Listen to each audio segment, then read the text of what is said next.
Sabe, eu já vi vários vídeos no YouTube dedicados a Super Mario World, mas pouco sobre a sua continuação, Yoshi Island.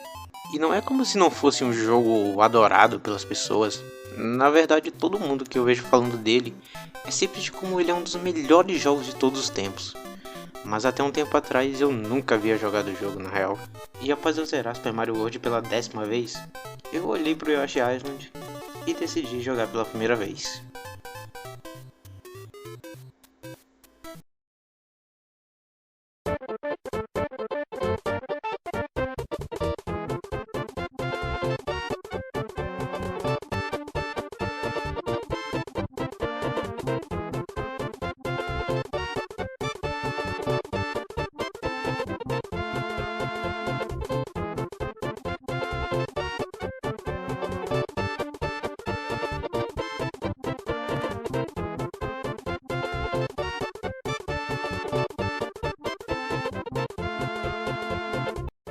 Tá legal, tá legal. Eu simplesmente não entendo como que eu deixei uma obra-prima dessa passar sem jogar por tanto tempo. Sério, agora eu entendo perfeitamente o porquê desse jogo ser considerado um dos melhores de todos os tempos. Então eu venho aqui hoje para a minha análise do jogo Yoshi Island. Só deixando bem claro que eu não vou cobrir 100% do jogo inteiro aqui. Então vamos lá. Lançado originalmente em 5 de agosto de 1995 para o adorado Super Nintendo, Yoshi Island é a continuação do aclamado Super Mario World. Bom, continuação só de nome mesmo, pois os dois jogos são bem diferentes. Começando pela história, que deixando bem claro não é canônica, ela não se passa no mesmo universo da série principal do Mario.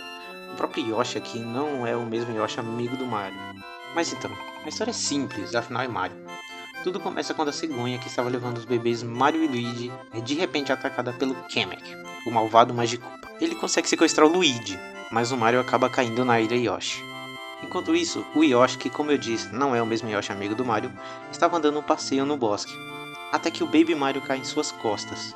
Ele vê o mapa que estava junto do bebê, e vai até seus amigos Yoshi e eles decidem levar o Baby Mario até o castelo para que os dois irmãos possam se reencontrar.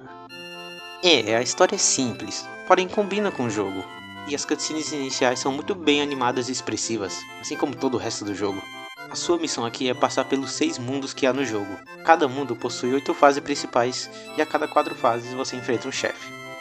Em cada fase você joga com um Yoshi diferente, mas eles não possuem nenhuma diferença no gameplay, eles são apenas de cores diferentes mesmo. Você deve chegar até o final da fase com o Baby Mario montado em suas costas, e se você levar dano, o Baby Mario vai sair voando em uma bolha e você tem alguns segundos para pegá-lo de volta. E se o jogador não conseguir recuperá-lo nesse meio tempo, os lacaios do Kamek aparecerão e vão roubar o Baby Mario, e você toma o Game Over. Uma coisa bem diferente do Super Mario World aqui é os inimigos. Tudo bem que ainda temos inimigos conhecidos como os Goombas, as Koopas, Piranha Plant e até os Bulls. Mas boa parte dos inimigos desse jogo são novos e só apareceram muitos anos depois em outros jogos do Yoshi. Assim como no Mario World, o Yoshi pode engolir a maioria dos inimigos. A diferença é que aqui você pode transformá-los em ovos e jogá-los em outros inimigos. Apertando o botão de pulo e segurando, o Yoshi usa o Flutter Jump, que te permite ficar com mais tempo no ar. Você também tem o Ground Pound, que você pula e aperta o botão para baixo para derrotar inimigos, quebrar caixas ou afundar essas coisinhas aí. O Baby Mario não é totalmente inútil no jogo. Em alguns momentos você vai encontrar uma estrela amarela que faz você controlar o Baby Mario e sair correndo por aí, matando todos os inimigos com a capa amarela do Super Mario World. E você pode planar também. É basicamente a versão da super estrela desse jogo. Em alguns momentos você encontrará alguns power-ups que vai transformar o Yoshi em algum veículo, como um helicóptero, um carro, um submarino e entre outros. Não são muitos, mas pelo menos eles fazem com que o jogo não fique tão repetitivo. Agora falando sobre o level design. As fases são incríveis e muito variadas, cada uma com seu próprio tema que diferencia uma das outras. Elas são bem diferentes quando você compara com os jogos anteriores do Mario. Para ser sincero, algumas fases até são parecidas com as outras, mas além disso acontecer poucas vezes, elas possuem estilos e mecânicas de gameplay diferentes, então particularmente isso não me incomoda. Essa é sem dúvida uma das melhores coleções de fases que eu já vi em qualquer jogo do Mario. Mas se tem algo que torna as fases tão incríveis além do level design maravilhoso, é o seu estilo de arte. Yoshi Island é lindo. Muitos de vocês já devem saber disso, mas na época havia um outro jogo fazendo sucesso tremendo, e boa parte desse sucesso se dá por conta de um aspecto revolucionário desse game. E é óbvio que eu estou falando de Donkey Kong Country. Por conta dos gráficos pré-renderizados em 3D, é óbvio que a Nintendo queria usar esse mesmo estilo no jogo do Yoshi. Porém, o nosso bom e velho amigo Shigeru Miyamoto decidiu que o jogo seria feito em 2D com a arte super estilizada. Foi então que ele teve a ideia de fazer com que os cenários do jogo fossem totalmente desenhados à mão com giz de cera, o que deixou o jogo simplesmente lindo. E os personagens eram feitos com sprites da mais alta qualidade. Porém, isso não significa que o jogo está totalmente nulo do 3D. Pois como eu já mostrei, as cutscenes iniciais do jogo são feitas com gráficos pré-renderizados em 3D, e também em algumas plataformas do cenário. Já sobre a dificuldade do jogo, bem, eu diria que está bem comparável com a dificuldade do Super Mario World mesmo. O jogo começa fácil e vai aumentando sua curva de dificuldade de forma excelente.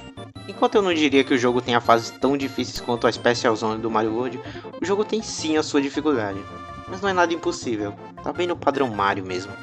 Se você conseguir fazer os 100% de todas as fases do mundo, você libera uma fase extra e um bônus que consiste em algum minigame como um jogo de memória, uma roleta para ganhar vidas e entre outros. Ah, e esses minigames podem aparecer ao finalizar uma fase também.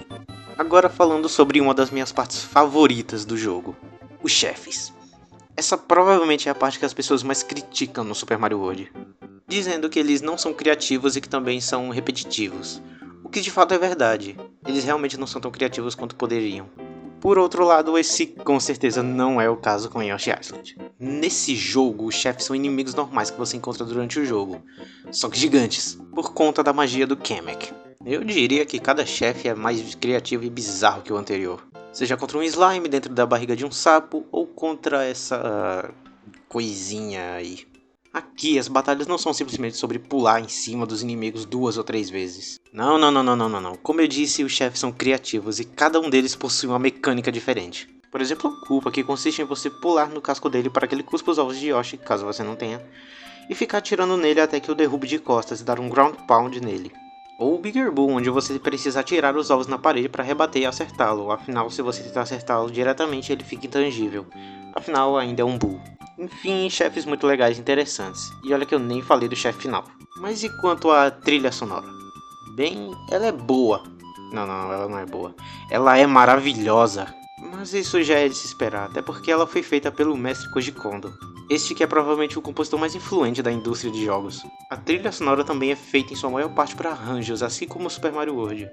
Porém eu diria que essas são um pouco mais difíceis de se perceber que são arranjos, pois elas conseguem ser bem diferentes umas das outras, então mesmo que você jogue prestando atenção nas músicas, não vai ficar muito repetitivo, apesar de serem umas 20 músicas, mais ou menos. E é realmente merecido que essa seja considerada uma das trilhas mais belas do Super Nintendo. Mas bem, você deve ter percebido que eu só falei bem do jogo o vídeo inteiro. E bem, tem alguma coisa que eu não goste ou que seja de fato um ponto negativo do jogo? Algumas pessoas dizem que o choro do Baby Mario é extremamente alto, e até que é verdade, mas é isso. Esse é praticamente o único ponto negativo do game. O jogo é bom a esse nível. Poderia fazer um suspense para dar a nota pro jogo, mas isso nem faria sentido, porque eu fiquei o vídeo inteiro só elogiando, então claro que a nota dele é 10 de 10. Sem dúvidas um dos melhores jogos que a Nintendo já fez. Talvez até de todos os tempos. Mas a questão é, Yoshi Island é melhor que Super Mario World? Sinceramente eu sou meio suspeito para falar isso por conta da minha nostalgia, mas eu posso dizer que tecnicamente falando, talvez o Yoshi Island seja um jogo superior. Mas eu acho que isso vai de cada um. Eu ainda prefiro o Super Mario World por conta do quão importante aquele jogo é pra mim. Mas bem, essa foi a minha análise do jogo Yoshi Island. Espero que tenham gostado, e até o próximo vídeo. Se cuidem!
Watch out! You're gonna crash! Ah!